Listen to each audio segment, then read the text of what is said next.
श्री भगवान ने कहा, जो पुरुष अपने कर्म फल के प्रति अनासक्त है और जो अपने कर्तव्य का पालन करता है वही सन्यासी और असली योगी है, और नहीं जो ना तो अग्नि जलाता है और ना कर्म करता है।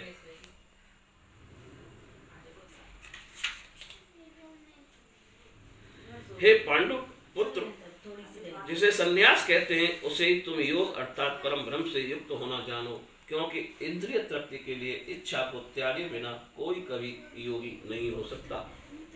अष्टांग योग के नव साधक के लिए कर्म साधन कहलाता है और योग सिद्धि पुरुष के लिए समस्त भौतिक कार्यकलापों का परित्याग ही साधन कहा जाता है। जब कोई पुरुष समस्त भौतिक इच्छाओं का त्याग करके ना तो इंद्रिय तृप्ति के लिए कार्य करता है और न सकाम कर्मों में प्रवृत्त होता है, वह योग रूढ़ कहलाता है। मनुष्य को चाहिए कि अपने मन की सहायता से अपना उद्धार करे और अपने को नीचे न गिरने दे। यह मन वध जीव का मित्र भी है और शत्रु भी है।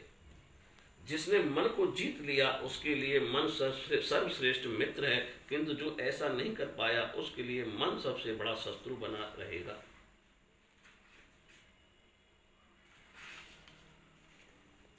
जिसने मन को जीत लिया है उसने पहले ही परमात्मा को प्राप्त कर लिया है, क्योंकि उसने शांति प्राप्त कर ली है। ऐसे पुरुष के लिए सुख दुख सर्दी गर्मी एवं मान सम्मान एक है। वह व्यक्ति आत्म साक्षात्कार को प्राप्त तथा योगी कहलाता है, जो अपने अर्जित ज्ञान तथा अनुभूति से पूर्णतया संतुष्ट रहता है। ऐसा व्यक्ति अध्यात्म को प्राप्त तथा जितेंद्रिय कहलाता है। वह सभी वस्तुओं को, चाहे वे कंकड़ हो या पत्थर हो या कि सोना, एक समान देखता है। जब मनुष्य निष्कपट हितैषियों, प्रिय मित्रों, तटस्थों, मध्यस्थों, ईर्ष्यालियों, शस्त्रुओं तथा मित्रों, पुण्यात्माओं एवं पापियों को समान भाव से देखता है और वह भी उन्नत माना जाता है। योगी को चाहिए कि वह सदैव अपने शरीर, मन तथा आत्मा को परमेश्वर में लगाए, एकांत स्थान में रहे और बड़ी सावधानी के साथ अपने मन को वश में करे। उसे समस्त आख्यान का तथा संग्रह भाव की इच्छाओं से मुक्त होना चाहिए।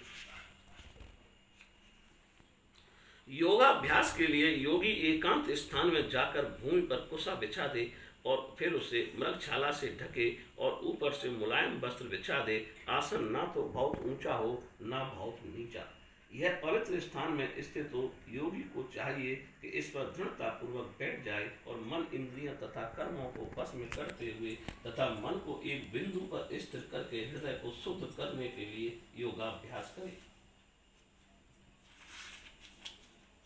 योगाभ्यास करने वाले को चाहिए कि वह अपने शरीर, गर्दन तथा सिर को सीधा रखे और नाक के अगले सिरे पर दृष्टि लगाए। इस प्रकार वह अविचलित तथा दमित मन से, भय रहित विषयी जीवन से पूर्णतया मुक्त होकर अपने हृदय में मेरा चिंतन करे और मुझे ही अपना चरम लक्ष्य बनाए। इस प्रकार शरीर, मन तथा कर्म में निरंतर संयम का अभ्यास करते हुए संयमित मन वाले योगी को इस भौतिक अस्तित्व की समाप्ति पर भगवत धाम की प्राप्ति होती है। हे अर्जुन, जो अधिक खाता है या बहुत कम खाता है, जो अधिक सोता है अथवा जो पर्याप्त नहीं सोता, उसके योगी बनने की कोई संभावना नहीं है। जो खाने, सोने, आमोद प्रमोद तथा काम करने की आदतों में नियमित रहता है, वह योगाभ्यास द्वारा समस्त भौतिक कलेशों को नष्ट कर सकता है। जब योगी योगाभ्यास द्वारा अपने मानसिक कार्यकलापों को बस में कर लेता है और अध्यात्म में स्थित हो जाता है, अर्थात समस्त भौतिक इच्छाओं से रहित हो जाता है, तब वह योग में सुस्थिर कहा जाता है। जिस प्रकार वायु रहित स्थान में दीपक हिलता डुलता नहीं, उसी तरह जिस योगी का मन बस में होता है वह आत्म तत्व के ध्यान में सदैव स्थिर रहता है। सिद्धि की अवस्था में, जिसे समाधि कहते हैं, मनुष्य का मन योगाभ्यास के द्वारा भौतिक मानसिक क्रियाओं से पूर्णतया संयमित हो जाता है। इस सिद्धि की विशेषता यह है कि मनुष्य शुद्ध मन से अपने को देख सकता है और अपने आप में आनंद उठा सकता है। उस आनंदमयी स्थिति में वह दिव्य इंद्रियों द्वारा असीम दिव्य सुख में स्थिर रहता है। इस प्रकार स्थापित मनुष्य कभी सत्य से विपथ नहीं होता, और इस सुख की प्राप्ति को जाने पर, इस सुख की प्राप्ति हो जाने पर वह उससे बड़ा कोई दूसरा लाभ नहीं मानता। ऐसी स्थिति को पाकर मनुष्य बड़ी से बड़ी कठिनाई में भी विचलित नहीं होता। यह यह निसंदेह भौतिक संसर्ग से उत्पन्न होने वाले समस्त दुखों से वास्तविक मुक्ति है।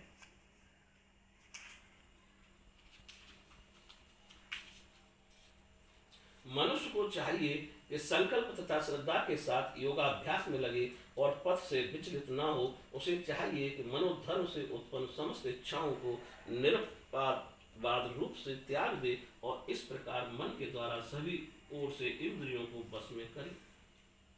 धीरे धीरे क्रम से पूर्ण विश्वास पूर्वक बुद्धि के द्वारा समाधि में स्थित होना चाहिए और इस प्रकार मन को आत्मा में ही स्थित करना चाहिए तथा मन कुछ भी नहीं सोचना चाहिए। मन अपनी चंचलता तथा अस्थिरता के कारण जहाँ कहीं भी विचरण करता हो, मनुष्य को चाहिए कि उसे वहां से खींचे और अपने बस में लाए।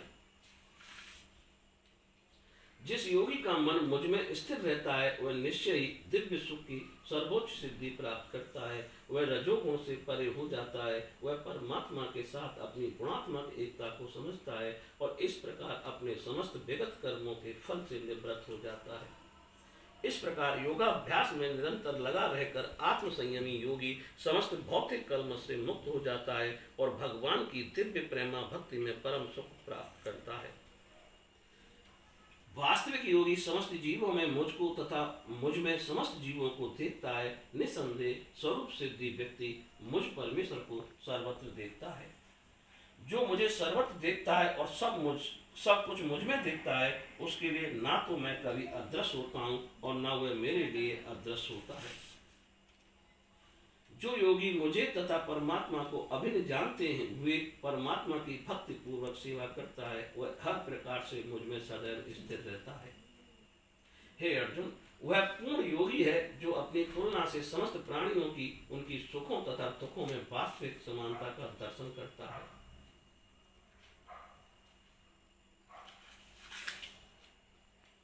अर्जुन ने कहा, हे मधुसूदन, आपने जिस योग पद्धति का संकेत में वर्णन किया है वह मेरे लिए अव्यवहारिक तथा असहनीय है, क्योंकि मन चंचल तथा अस्थिर है।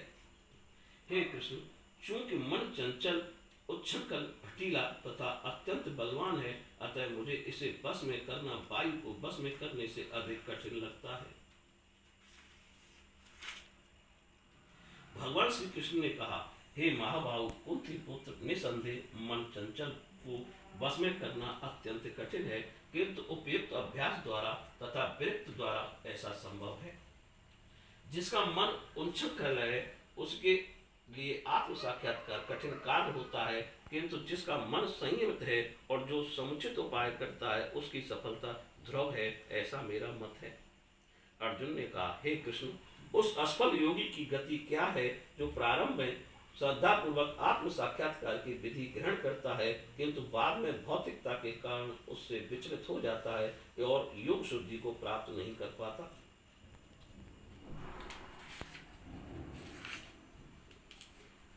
हे महाभाव कृष्ण, क्या ब्रह्म प्राप्ति के मार्ग से भ्रष्ट ऐसा व्यक्ति आत्माधिक तथा भौतिक दोनों ही सफलताओं से चित्त नहीं होता और छिन्न भिन्न बादल की भांति विनिष्ट नहीं हो जाता, जिसके फलस्वरूप उसके लिए किसी लोक में कोई स्थान नहीं रहता। हे कृष्ण, यही मेरा संदेह है और मैं आपसे इसे पूर्णतया दूर करने की प्रार्थना कर रहा हूँ। आपके अतिरिक्त अन्य कोई ऐसा नहीं है जो इस संदेह को नष्ट कर सके। भगवान ने कहा, हे प्रथापुत्र, कल्याण कार्यों में निरत योगी का ना तो इस लोक में और ना परलोक में ही विनाश होता है। हे मित्र, भलाई करने वाला कभी बुराई से पराजित नहीं होता। असफल योगी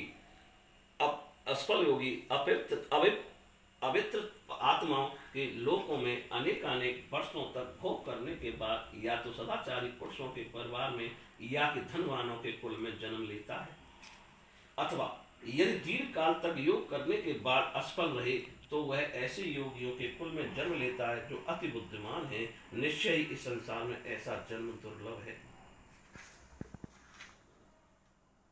हे कुंदन, हे कुरुकुंदन, ऐसा जन्म पाकर वह अपने पूर्व जन्म की देवी चेतना को पुनः प्राप्त करता है और पूर्ण सफलता प्राप्त करने के उद्देश्य से वह आगे उन्नति करने का प्रयास करता है।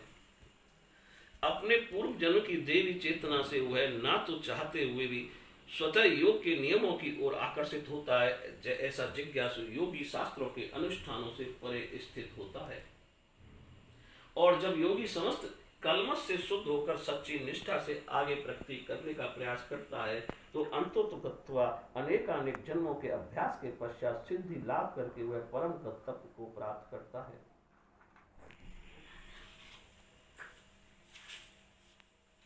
योगी पुरुष तपस्वी से ज्ञानी, योगी पुरुष तपस्वी से ज्ञानी, ज्ञानी से तथा सकाम कर्मी से बढ़कर होता है। अतः हे अर्जुन, तुम सभी प्रकार से योगी बनो। और समस्त योगियों में से जो योगी अत्यंत श्रद्धा पूर्वक मेरे परायण हैं, अपने अंतःकरण में मेरे विषय में सोचता है और मेरी दिव्य प्रेम भक्ति करता है, वह योग में मुझसे परम अंतरंग रूप में युक्त रहता है और सर्वों में सर्वोच्च है। यही मेरा मत है। बोलिए श्री कृष्ण भगवान की जय।